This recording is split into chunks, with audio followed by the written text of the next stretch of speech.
Howdy, Brainiacs. I'm Brian Sellers, and thank you for listening to Brian in Your Brain. I love people. I love talking to people. I love learning about them and what makes them who they are. I interview some of the most interesting and successful people in their respective field. They have great stories and great advice that are locked in their brain, and these are the things that make them bubble to the top. Join me now as we get into their brain.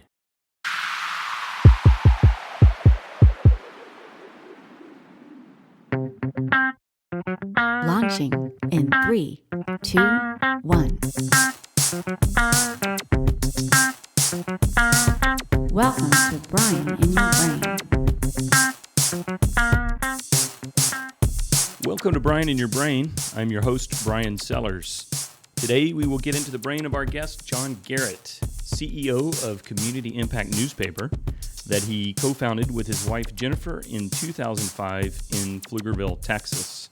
If you don't know where Pflugerville is, that's between Austin, Texas and Round Rock, Texas, where Dell Computer is headquartered. John has won numerous awards and recognitions, from the 2010 Excellence in Leadership Award from Concordia University to an article in 2013 in Forbes where John has one of my favorite quotes, "I'm a fan of going against the grain."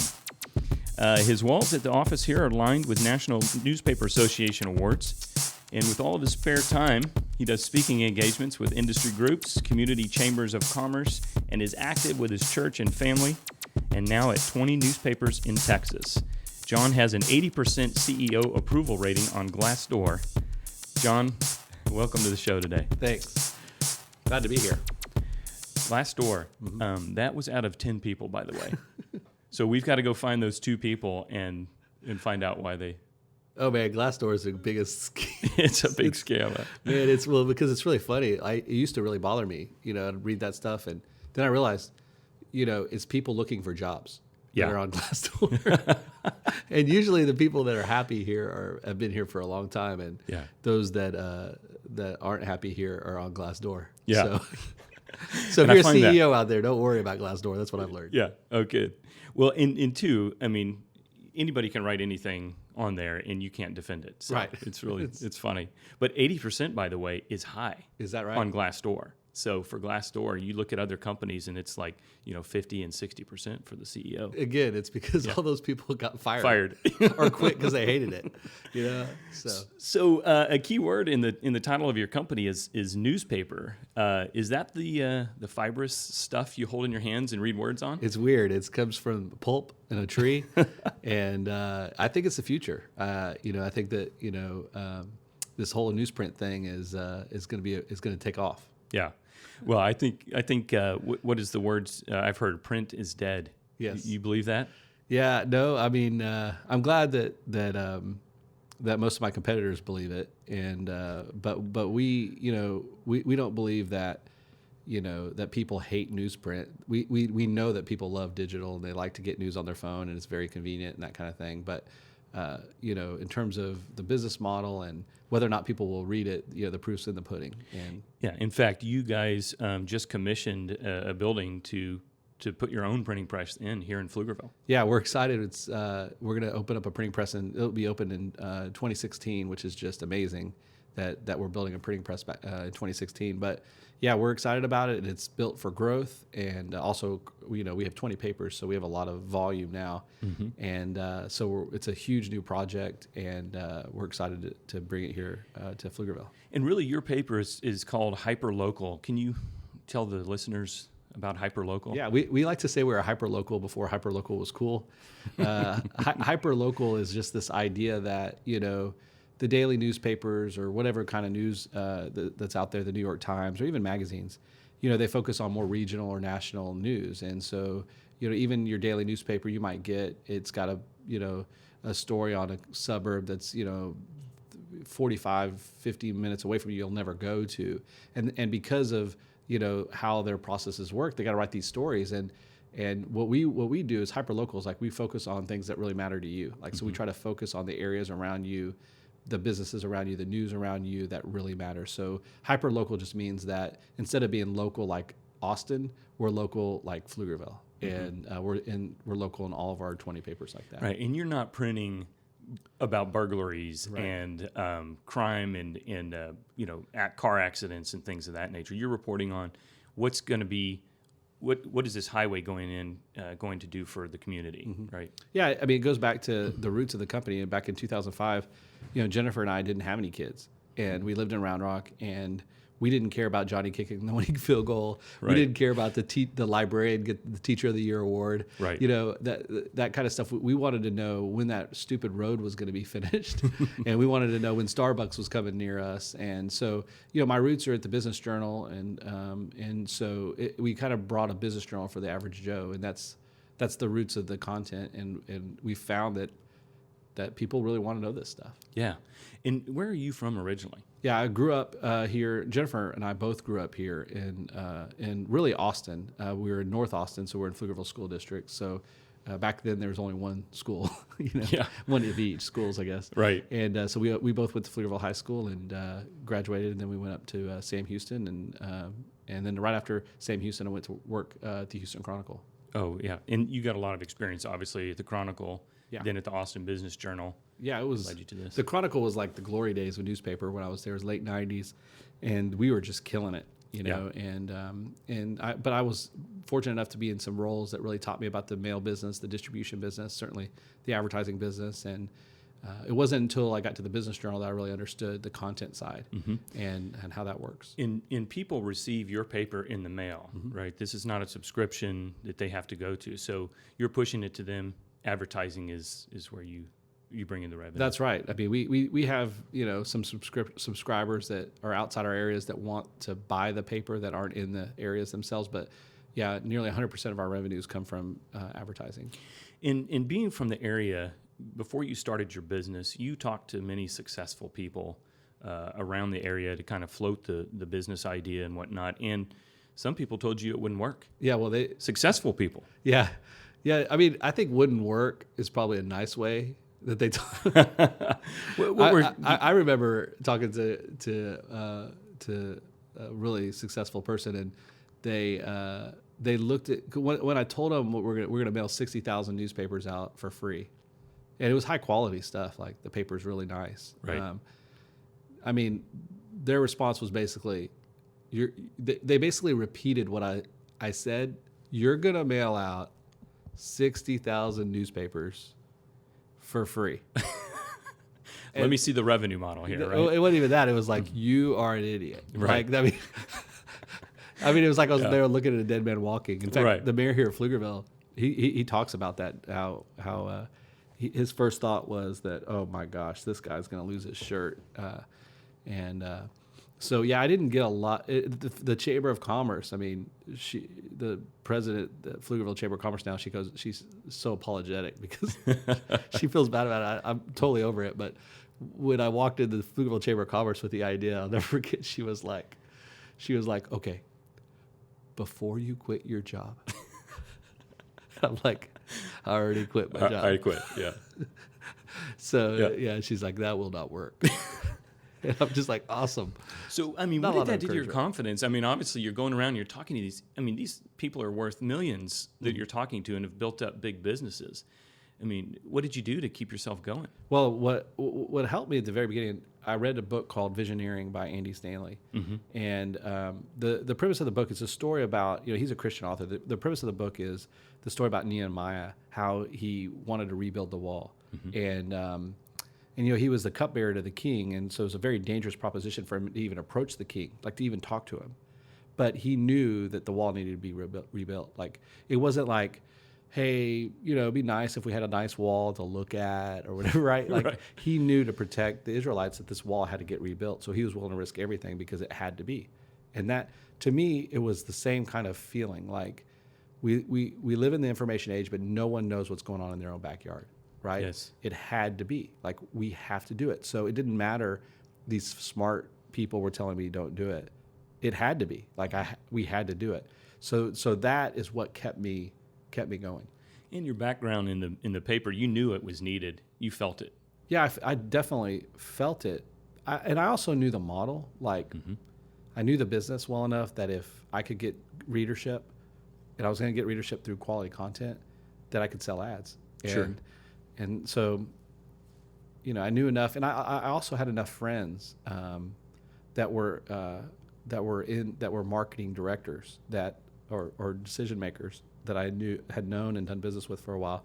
A few of those guys stepped up big for me, and they believed in me. And if it wasn't for them, I don't think we would have made it, past issue 2. Yeah.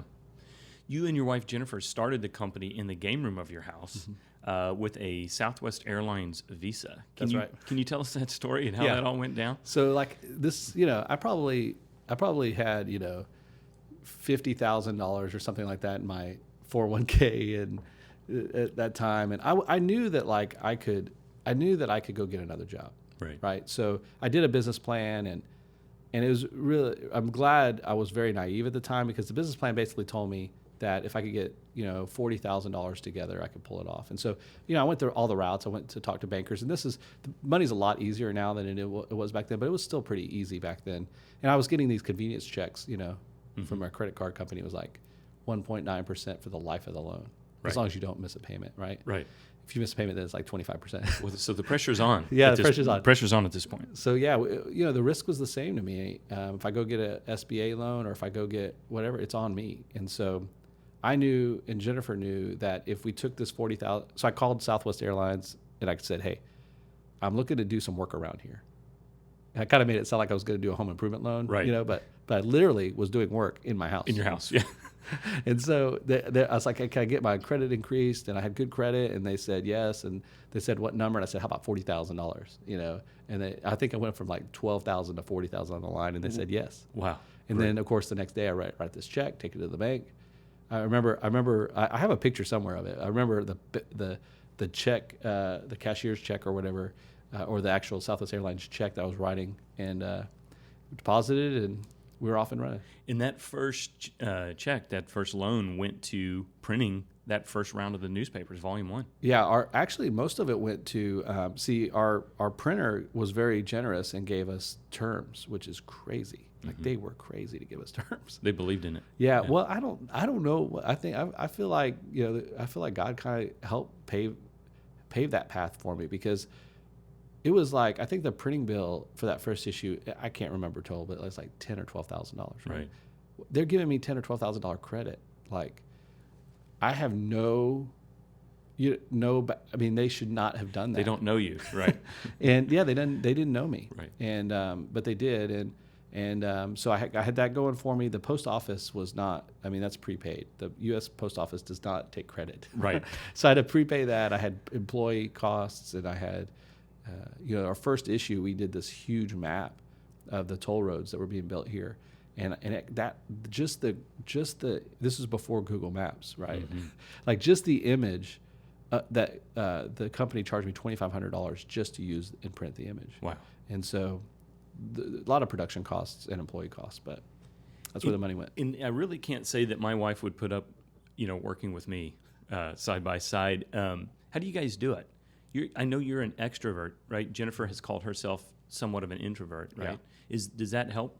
Yeah, totally different roles. I mean, she at the very beginning of the business, she was really running the books and really encouraging me. She was just an encourager, and I was out there selling and face of the paper, and Jennifer's also very good at editing. She's one of our best editors here, actually, and so we just played different roles. Yeah, and played them really well, and we've had zero problems. I mean, not to say zero problems. We certainly had a lot of stress, but we in terms of like our relationship in the business, we've never once said we can't do this anymore. Like we don't, when we take work home with us, it's not a bad thing. It's because it's a big part of who we are and what we believe we're here to do. And so when we have employee issues or stresses at work, like we talk about them at home. And I think sometimes when you don't work with your wife and you have stress at work, like you can't, like when I had stress at the Business Journal, I couldn't go home and really talk to her about it. She relates. Right. She relates now. Yeah. She knows these people. Sure. And she knows the issues and that kind of thing. So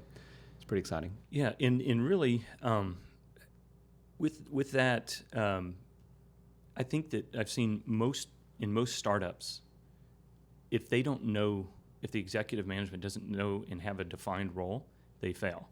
And it sounds like you guys were able to figure that out early on. Yeah, it definitely wasn't out of good planning. but I agree with you. I think that defining roles is one of the most important things you could do in any business at any level. Well, I've heard you say it before that hiring the right people is crucial, and I've heard around your office here that you hire liars. Tell me about the liar program. Yeah, the liar program is it's obviously a play on words. So Right. the liar is an acronym for how we look for talent. The L of liar stands for likable. We don't care if you're a designer or a salesperson or editor or a reporter. You have to be likable. And believe me, there's some designers and reporters that are not likable. They don't last here, right? Right. Because we want our sources and we want our customers and we want just our employees to like each other, right? That's really important. We're in battle together. So likable is the L. I stands for intelligent. You have to be smart to work here. Mm-hmm. I've been involved with salespeople before where they'll be talking to a mayor or whatever, and they don't come off intelligent, and that makes us look bad. And so we want to be the local Wall Street Journal. That's kind of our mentality, and so everybody in our company has to be smart. The A stands for achievement oriented. Like they got to demonstrate to us that they take pride in their work and they've got stuff in their background that they're proud of. And R is responsible. We can't micromanage here. They need to know what they need to do, and we need to be able to trust them with their time. Yep, absolutely. In fact, one of your original hires was your former high school journalism teacher, right? Tell us about Cathy. Well, Cathy was our founding editor, and she just recently retired, almost 10 years with us. And she was a teacher of mine, and she didn't like me at all in school. Like she did not like me. And so I tried to call her because when we started the paper, I was like, man, I need somebody that knows words. Right. I need somebody that could that's been doing it a while. That could put words together correctly. Mm-hmm. And so I thought of her, there was a couple of other folks in my family that knew her too. And she wouldn't meet with me. Finally, she met with me, and she tells a story that she thought I was selling her Amway. So we meet at Starbucks, I got something to show you. I want to show you something. And it's really awesome. Yeah. And she's like, oh, great. Oh, so she finally agrees to meet with me. And I show her the mock-ups that we had of the paper. And she's like, yeah, this is needed. And so she came on board as a freelance editor, right. And it's a really funny story about that is, I was paying her like $1,000 a month to edit the paper. And I could tell we were growing past that. Like we needed her full time, and right. she was working at a yearbook company full time. And I was like, Cathy, I really want you to come join us. And she was like, I just don't think you can afford me. And I was like, right. Oh, okay. It's like, because I was thinking about I needed to pay her like $35,000 or something like that a year. And she was like, well, I make $24,000. I was like, well, what if I pay you $30,000? Nice. And she came on board. And that was it. I told her that story all the time, and she hates me for that. But you chipped her out of $5,000. She chipped herself, man. Yeah, she should have gone up. Yeah, for all I know, she's really making $20,000, and she bumped it up to $24,000. Right. So that's great. One of the lessons learned is always let them tell you what they make first. Absolutely. Don't tell them what you're paying. Well, and you love your employees. I mean, what are you guys up to now on employee count? We have about 150. 150. And you just started a profit sharing program with your employees. Tell me the thought process there and how you came to that decision to do that. Yeah, so it really it's this idea that you want everyone to have a stake in the success of the company. I read a book called The Great Game of Business, and it's a great book if you by want to Jack learn. Stack. Yeah. If you want to learn how to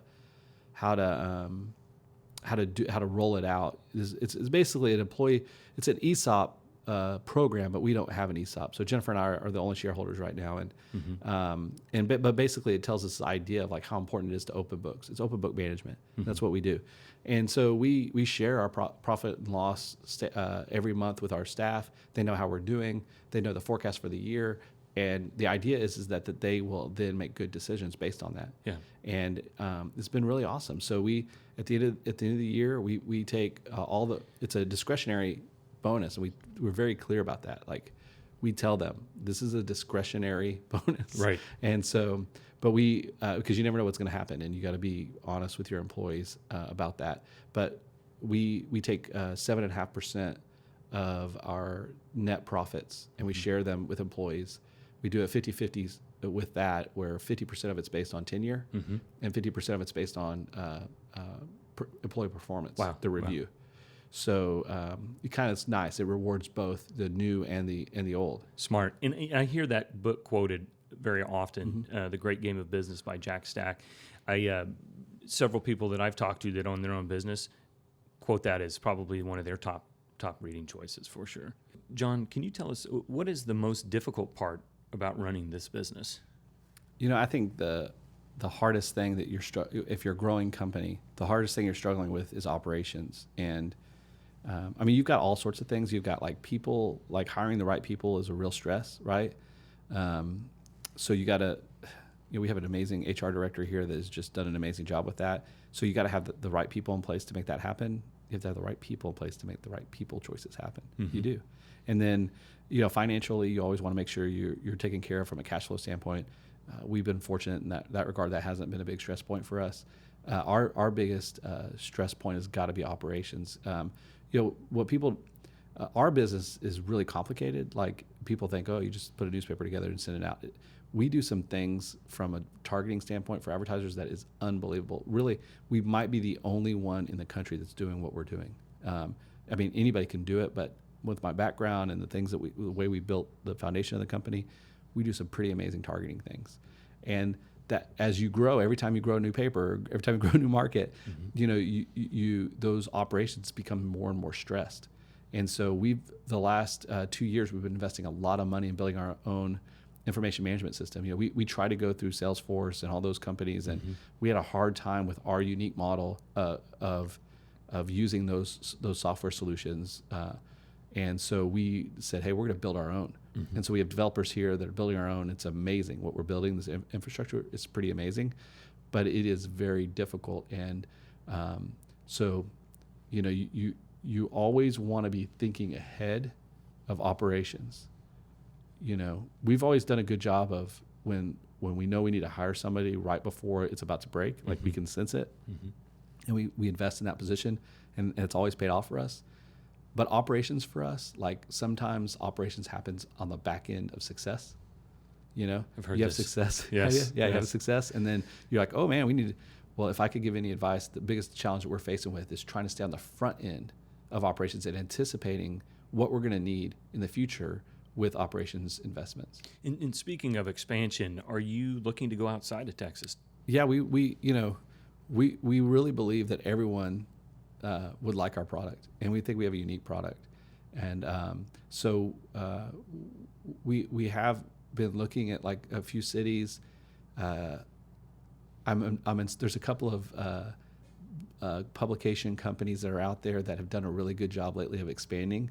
I think our product is different than theirs, and I think I like our product better.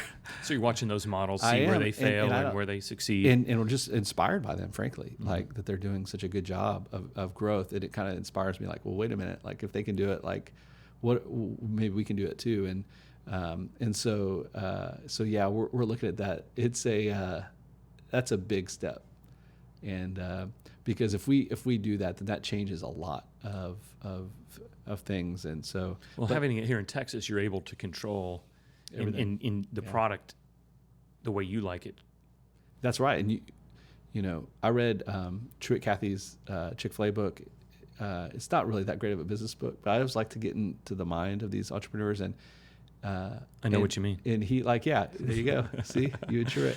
I think that one thing that he really helped me with was, when there was a point in their growth where they were like, they had cities like asking, come here, but they weren't ready operationally. And he was in a big meeting, and everybody was like, let's go. And he said, no, we're not ready. And he got his operations stuff in order, and then they went, and that is where we're at right now. And it's very hard for me to not like. You just want to blow up at the seams. I do, and I don't like. Yeah. I know we should. I know a smart businessman gave me some great advice one time. He said, "You need to know who your business wants to be. Do you want to be? Does your business has a personality? Like, who? Sometimes businesses should stay small and like and sometimes businesses want to be big. It's the law of the lid, right? They want to blow up, and And I have a feeling that this business wants to be big, and that scares me because It should. But it makes you plan better, right? It does, and that's why we hit the pause button this fall on new growth, and we're investing in operations and obviously our printing facility. And so, but I think we're gonna be out of state, if not next year, the year after that. I'm looking forward to following it. So now it's time for more of the Brian in your brain time. Oh, no, all right. I'm going to give you a couple of off-the-wall questions here, but this is where we learn more about you and in your brain and how you work and operate. You've seen the movie The Matrix. Yes. Are you a blue pill or red pill type of guy? And if you don't remember the movie, Morpheus offers Neo a red pill and a blue pill. Blue is kind of the ignorance is bliss, and you can go home and go back to bed. The red pill is you want to know the real truth behind topics, any topic that's out there. Are you an ignorance is bliss type, or are you more of I want to know the real truth? I'm definitely a red.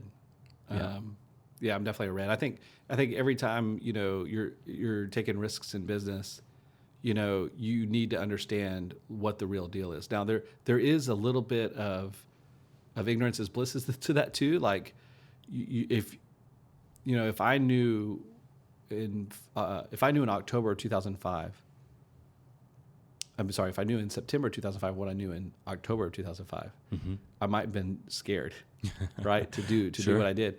But so there is a little bit of that. But ultimately, when you're evaluating risk, it needs to be calculated, and you got to do your homework. You got to have a plan, and I hope. I don't know if that makes me a red or blue, but it feels like red. Yeah, it feels more red, absolutely. And what is your personal support structure? You obviously have a strong faith in God that you talk about often in family. What is your personal support structure? So I have the most amazing wife that is very supportive, obviously, and is encourages me along the way. I've got my church family is big to me, like being able to I have a small group that I go to that we talk about prayer requests and that kind of thing, and just having those people around me that both for personal, spiritual, and also business development. There's other business owners in that group. It's really kind of neat. And then obviously my personal walk with the Lord, like that's the biggest. There's that saying that you can't tell your employees everything. And there's that saying that sometimes leadership, you're by yourself, you're on your own. And I just think that is, although that feels true, the truth is that I always say that, if you feel like, it's lonely at the top or whatever, you don't know Jesus. I mean, to me, when you're at the top, it's lonely if you don't know Jesus, because I can't even tell Jennifer like some of the stress stuff. Like I don't want to, because I don't want to burden her. Sure. And I certainly can't tell all my employees some of the stuff that I'm thinking about or that I'm concerned about. But I can tell Jesus, and so to me that's the biggest area of support for me. Well, and you have a family of entrepreneurs, right? Your parents were entrepreneurs. Yeah. Your brother. Tell us a little bit about the upbringing there. Yeah, I mean, learning that's how to a heart of for me. That's a heart of our business. Like we love local businesses. Our content is based upon helping them thrive. Obviously, our advertisers, we try to help them thrive through advertising. And but it is I love local mom and pop businesses. I love the story. I love hearing about how they got started and what motivates them, and just the story behind it, the risks that they take. You go to a restaurant, and you see the Huge risk investment. that they take. Huge right? investment. Yeah. And especially the chains is great, good, but that's shareholder risk, right? But when you're talking about somebody, mom and pop, that, that does what they do, and hire all those people, I just love that. And so, I think, my parents owned an insurance company, and their kind of key customers were, mom and pops. And I think that their business really, kind of helped me appreciate that, just seeing them battle through some things themselves, and then obviously their customers, like getting to know their customers. I think that was a big part of our business model, frankly. And who do you go to first for advice? I mean, when you've got these tough decisions, I think Jennifer is obviously number one. Yeah. Do you have other people? Do you ping people in the community? And Yeah, bounce ideas. Yeah, I've got a great mentor that owns a car dealership here in Austin that has played a big role in our success from the very beginning. And he's a guy I can go and talk about stuff. And it's a story about him is that guy. When I first started, he's like, "Hey, you need to make sure you have good insurance, you have good accountant, and you have a good lawyer." Right? That was his advice. And literally month 3 in, we make a mistake in the paper, and this guy's calling me and threatening to sue us and stuff. And of course, I didn't buy the insurance because it was like $3,000, right? Did you do the lawyer? Yeah, I didn't have a lawyer yet. I was scared, right? Right. And so unbelievable. This guy, on that day, what's the worst? It's a Friday. It's the worst day of the business at that point, and everybody in the office is all down and stuff. He shows up at our office. The guy. I don't think the guy's ever been to Pflugerville before, right. Ever. It was just unbelievable timing. And he shows up, and he's like, tell him what happened. He's like, did you buy that insurance? I was like, no. And he's like, how would you feel right now if you had that insurance? And I was like, I'd feel a lot better. Feel a whole lot better. He was like, okay, go get the insurance. And he goes, don't ever let your people leave on a Friday feeling like this. That is a very good point. Yeah, and he left. It was like he was literally an angel, like an angel of David. His name's David. But I just couldn't believe that he showed up to my office that day. But I do think that's God playing a role. Things do happen business, for a reason. Definitely. Yeah. And if you could go back in time, just thinking your life in general, not necessarily when you started the business or that, what would you do different in your life? Good question. If I could do something different in my life, man, I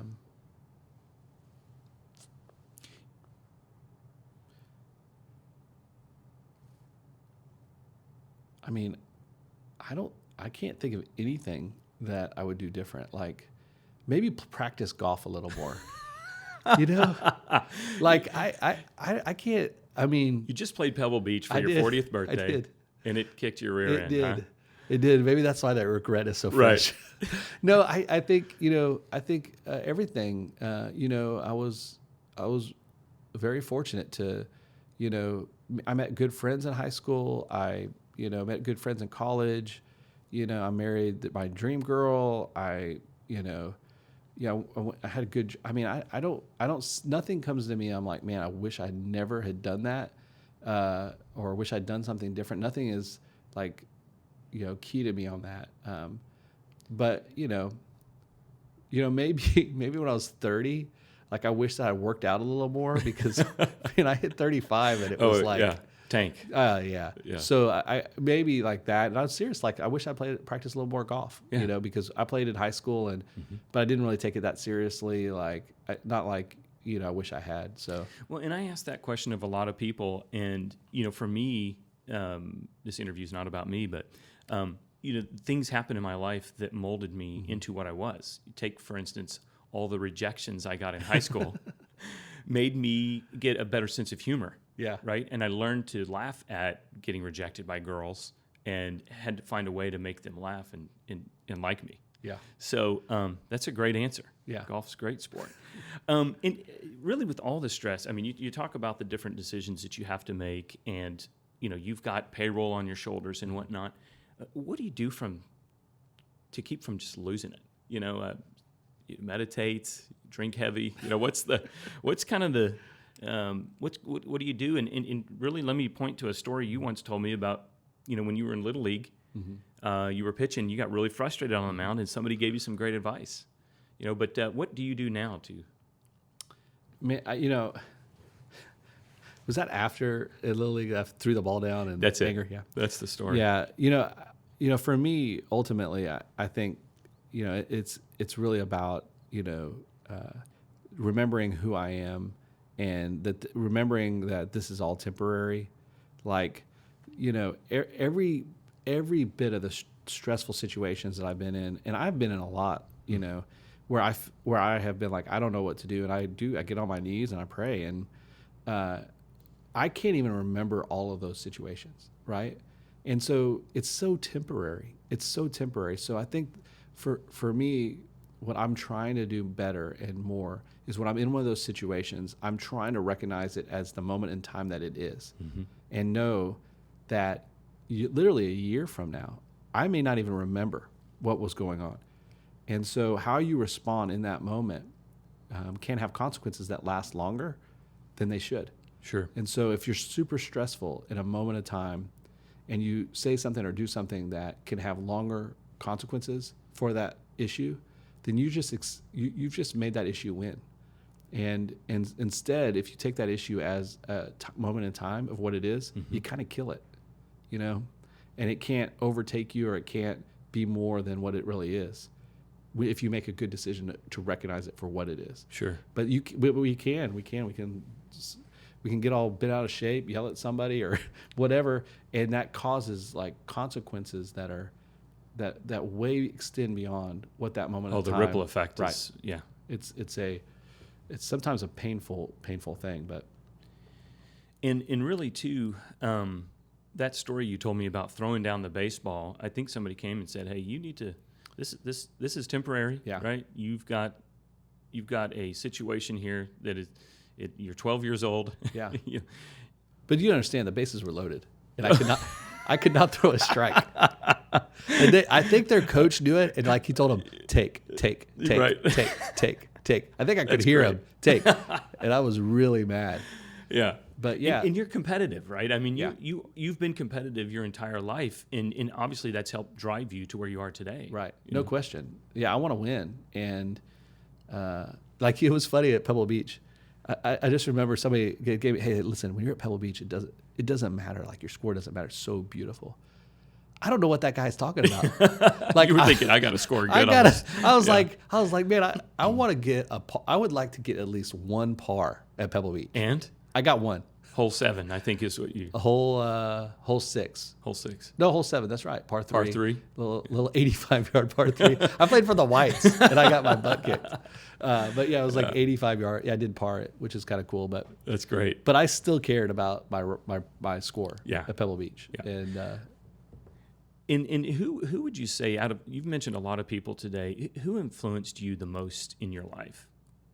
man, I think my dad had to be the biggest influence on me. I mean, he worked hard. He was a salesman himself. He helped when I started the business. He kind of helped us with the name itself. He helped us with the name, and then as we started growing, being the master salesperson he helped us develop this system of selling that we use now. We call it selling the CI way, but it's basically a 3-call system, and he really helped outline that for us and help us get the strong foundation that it is today. And really, going back to the stress on your shoulders, do you have a technique for getting good sleep? I mean, obviously, good sleep is an important part of your day. If you're going to start your morning without loads of coffee and Red Bull, Yeah. Do you have a technique for getting? I have never to sleep? I had never had a problem sleeping. Now, listen, and dudes need to hear this out there if there are guys listening, and women, your husbands or whatever. I have sleep apnea, and I didn't realize it until I went to a baseball game with my dad. We stayed at a hotel room, and he had it, and he heard me sleep. He's like, You need to get checked. Yeah, I had no idea of what an impact it was having on my day to day. And there's like a kind of a, negative connotation out there about it, like, about the machine, The mask, the mask, that sexy mask you put on, right? Yeah, Jennifer loves that mask. I'm sure. But it really did change my life in terms of because if you don't get sleep, you cannot function well during stress. And so if you're out there and you struggle a little bit, you sometimes wake up kind of gasping for air, or you go get checked, because it will make the difference for your business success and all your relationships. Not to mention, it could save your life, right? I mean, it's pretty serious. Yeah, I had a friend. condition. I posted on Facebook one time when I got it done or whatever. I had a friend that commented that he said, John, thanks for actually sharing this, because my dad died from sleep apnea. He had a heart attack in the middle of his sleep, and so it's a serious deal. But it also is. I mean, it'll really impact how you interact with other people. I used to have to take naps during the day. I mean, I was like 35, 36. I had this little couch in my old office, and I would take a nap. Tell Amanda, my assistant, I'd be like, "Hey, I gotta go take a nap." I'd take a nap. I had to. And I didn't think there was anything wrong with that. That's well, what the that's weirdest. called a siesta here in Texas, right? But Don't you do siestas? That's not okay. Yeah, that's not normal. That's not normal, right? Yeah, that's great. In that mask, I love it. But it's something people need to do for sure. Mm-hmm. What was the last book that you read that you would say? Well, just tell me the last one that you did read, and then we'll talk about your favorite book. Okay, so my last business book is Small Giants, and I had been looking at that book for like years, but I didn't want to read it because I didn't want to be a small giant as a company. Yeah. And it's a book about how some businesses choose to not blow up, and the whole idea that we're taught in business school and we're taught through media that a successful business is a startup, and then they get some capital, and then they go IPO, and then they go sell. They're billionaires. That's the model of success that we see on TV and in the media and at school. And this author basically challenged that, and he said that, he went to visited these businesses. They're great businesses, Cliff Bar, a lot of really great, I think, big businesses. He calls them small giants that have chosen to kind of keep things private and keep things on their own, and just grow and be a great company. So that was a good last book I read. And, one of the books I've seen you gift before, and I think one of your employees recently posted it on Facebook that I saw, How to Win Friends and Influence People. Yeah. Dale Carnegie classic sales book. When you gift that book, is it somebody that you see that needs that little push? Well, in that case, we had a Dale Carnegie speaker come, and he just did an amazing job of inspiring our staff. And he gave one of those books away for somebody who shared what they want to do next and why they wanted to do it in front of the whole group, right? And so I saw that, and people were excited about it. I just told my staff, hey, if you will send an email to all users about what your goal is and why you want to accomplish it, what you need to do to accomplish it, then I'm going to buy you that book. And I think we bought 70 books. Wow. The 150 employees shared. But it's cool because these people are sharing, their their dreams about who they want to be and where they want to go. So makes it feel more part of the family here, I think. Well, I think that people, all employees want to feel like they're growing professionally. And our job as CEOs and bosses is to give them those opportunities. And man, I'm telling you, we sometimes I don't think about that enough. And just giving them a book that is obviously a personal development book is something that I think that they really value. And I had, like you said, I had employees posting it on Facebook saying thanks. Like that's cool. Big. That's really cool. Yeah.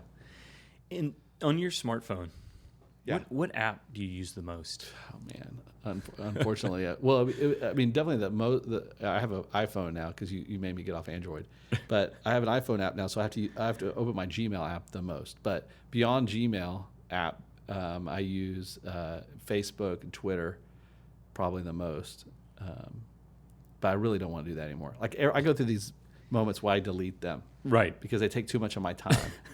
They're so addictive. Yeah. And they it's just the weirdest thing. But and you're in the media business, right? And you guys have a great Twitter. I got to do that, but at the same time, good Lord, like I don't really want to spend my whole life on a smartphone. Like I want to you know what I mean? Like there's so much information out there, you never get enough of it, and it's not always good. So. And you have 3 girls at the house, and I'm sure they like to play with your phone, and my kids load games on my phone all the time. Oh man. Yep.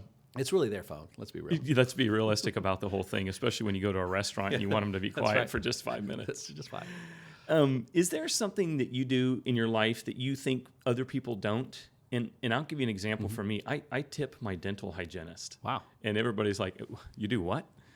Elvis had his fried peanut butter and banana sandwich. Is there something that you do that you don't think most people do? That is a really good question. I think it's just who I am. I remember going to this youth camp, and there was this youth pastor. We were by a fire, right? And there's like smoke going up. And this youth pastor says, man, this fire really reminds me of like Shadrach, Meshach, and Abednego. And I looked at him like, what in the world are you talking about? Like, it's a fire.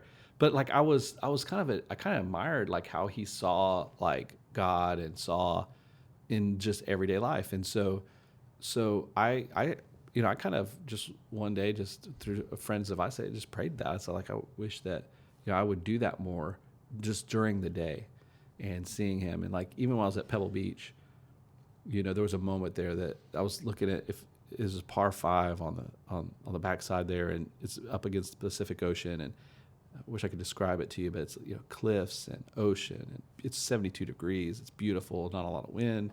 There's rocks down there. There's, water's crashing against these rocks on this most beautiful golf course you can imagine, right? And I remember just kind of hearing this silent voice saying, "You think this is beautiful? Just wait till you see the new heavens and the new earth." And I was like, "Wow, that is cool." So I'm there out on Pebble Beach. So that's kind of a weird. I don't know if that's weird, but that's kind of something that I that's different. I think about me is I really do. You stop and take the time. It's a gift. Like, I don't think it's anything that I'm doing. Like, I think that, I asked for it. I think that he's honored me with that and blessed me with that I can, it's not all day. It's not all, as much as I would like, but I can, even when I'm driving, I can sense that, there's something going on that reminds me of who I am and what my future is. That's a great answer. That is a great answer. One more off-the-wall question for you.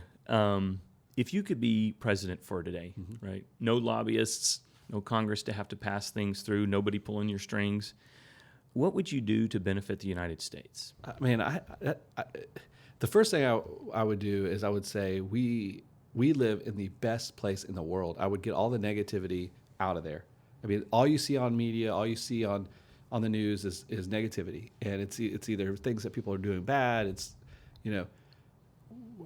we live in the most amazing place ever, and we have amazing neighbors that we don't even know, right? Like, my goal would be to try to inspire Americans to really understand what we've got going for us. And if we did that, I really believe that we would take care of our neighbors better, that a lot of this racial strife would cease, that it's kind of like around here where, if you don't like what we do here as a company, you don't stay.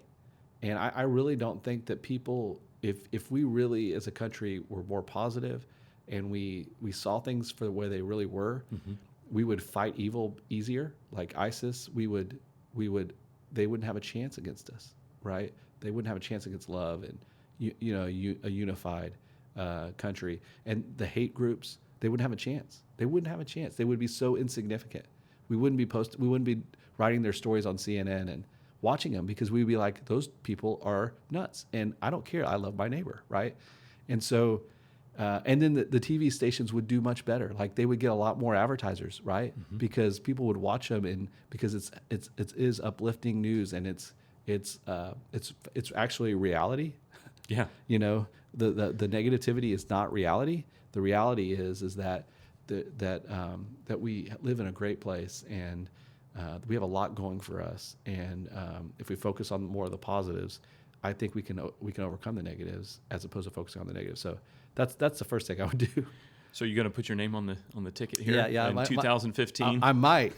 I might. I joke that that if certain people are nominees, that I might have to run as an independent. I just think that That's great. I think that we're at an important moment in our country's history, and I hope that we get a good, solid leader there that understands that some of the things that the Democrats say are spot on, and some of the things that Republicans say are spot on, and a lot of what both of those parties say are spot off. I just hope that we get a leader that really understands that and can unify the country. John, thanks for meeting with me today and taking the time to do the interview. Get out of my brain. Really enjoyed it. Yeah, I'm out of your brain now. What can people do to learn more about community impact? Yeah, I mean, we've got a great website, communityimpact.com. There's about us. If you live, in the area, you can always come by. We have a great facility off 130 in Pflugerville, and 130 and 145. You always come by and check us out. And hopefully we'll be coming to a town near you if you don't live in one of the areas that we serve.